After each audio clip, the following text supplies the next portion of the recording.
Welcome to Gaithersburg Station, a MARC station that serves this lovely suburban town. This station is a part of MARC's Brunswick line and the CSX Metropolitan Subdivision. Gaithersburg Station does remind me a lot of Alexandria's Union Station, but it's heavily restricted due to CSX priority and MARC's schedule to accommodate CSX. This does scream Amtrak would stop here, and they actually did in the 70s and 80s, with the last one being the Blue Ridge. Since then, most people would defer to Rockville or Washington Union. Now, one of the major attractions this station has are the preserved railroad goodies from the Community Museum. First off is this Budliner from the Baltimore and Ohio, built in 1953. This car had two lifespans, from the B&O in the 50s and 60s, and from MARC in the 1980s. In front of the Budliner is a caboose from the Chesapeake in Ohio, built in 1980. This caboose used to have an Operation Lifesaver livery to promote safety. And in front of the caboose is the Buffalo Creek and Golly engine number 14. This engine was one of many that played a major role in handing over coal to the B&O in central West Virginia.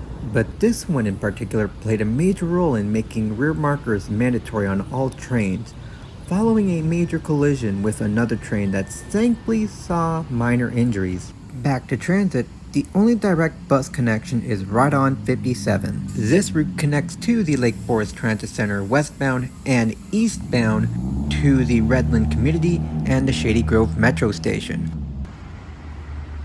So like a lot of old train stations nowadays, it's now a restaurant, which in my personal opinion is the best form of like preservation, just to keep it like alive and nostalgic. I don't think that there's like anything bad in like me saying that type of opinion, but it's pretty cool. So it looks like parking here has two forms of situations. You have your regular floor parking right here, gas station. There's also another parking building right there. I believe that's just meant for Montgomery County College, and there is like say a bridge that goes from there, and then you can make your walk down to there, which is not too bad. As a kid, I've always wanted to like say visit this place, but my parents were not that interested. So coming back here and like seeing it like in person, super awesome. A super awesome moment.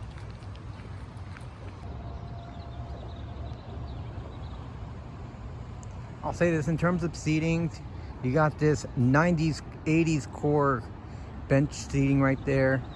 Meanwhile, you got this 1800s, early 1900s type of core. I'm just realizing that there is actually no seating in the other side. I mean, there's like like at least a roof that you can protect under, I guess. There's benches, but you'd have to like walk all the way around in order to get into the train. Now to go back to the MARC services, this station is only served weekdays through the Brunswick line. All 9 morning eastbound trains will stop at the station, and all 9 afternoon trains will also stop, along with an additional train on Friday. There are plans to eventually do a reverse peak service per their growth and transformation plan, but that remains unknown as to when it will happen. Overall, this station is very charming. However, it does suffer a lot with MARC services only running weekdays at rush hour. For now, I will give this a 5 out of 10. Until we meet again, thanks for watching.